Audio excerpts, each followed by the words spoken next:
And this beautiful lady is my grandma, Adelina.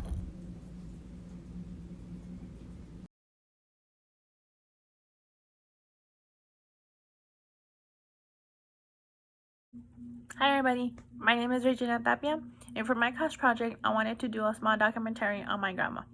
Unfortunately, my grandma already passed away, so she won't be able to give us her testimony. But after an interview with my mom, I was able to get a lot of information that I wanted to use on the video. So here's her story. My grandma was born back in the 1920s in San Antonio, Texas. My great-grandpa was an immigrant from Chihuahua, Mexico, and my great-grandma was also born in San Antonio. They were both Hispanic and they both speak Spanish. They had 4 kids, and when my grandma was little, they moved to a town close to El Paso. Now, growing up, my grandma didn't learn how to speak Spanish, read it, or write it, because my great-grandparents were so afraid of speaking Spanish in America that they didn't teach it to their kids. So when it got to the point that they needed to enroll my grandma into elementary, they came to a situation that there was only 2 elementaries in the town.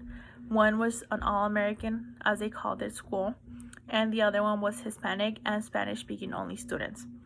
So my great-grandma wanted my grandma to go to, obviously, the all-American school because her first language was English.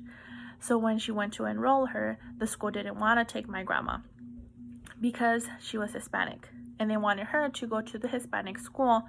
But the problem with that is that she didn't speak Spanish, so that was going to be a challenge for her to learn a new language when she already knew English.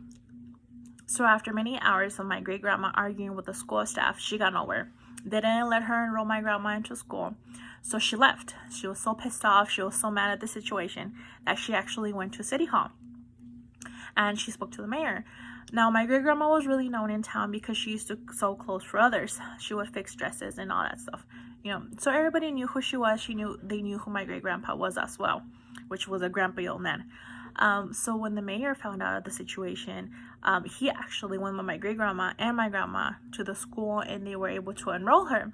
So after years, my grandma was able to graduate high school. She actually went to college, and she was the first one to get an accounting degree in our family. So that was a really big milestone for our family. Now, my grandma did mention that she was treated different from others. She wasn't supported from the school staff. She was treated different from the Smiths and from the Williams, but she was able to succeed, and she was able to show them that not because she had a Hispanic last name or because her skin tone was different from the others, she wasn't going to graduate and she wasn't going to get her college degree. I use her as an inspiration because the way she got herself through college was sewing clothes for others. She used to sew wedding dresses. She used to sew the clothes for the police department. I actually have her sewing table, which is the only thing I have from her aside from the 2 pictures, because it's a reminder to me that no matter what, as Latino, as Chicanos, we're going to succeed if we set our minds to it. So I wanted to use this video to tell her story, to show my appreciation for what my great-grandma and my grandma did. Because of them, they inspired my mom to go to college and to also get her accounting degree. And because of them 3, I want to graduate and want to get my degree because I want to be my daughter's inspiration for her to go to college as well. Because I want her to be successful. I want her to have something to look up to, So, like I said, just because we're Hispanic doesn't mean that we're not going to go far. We are going to go far. We are the future of this country.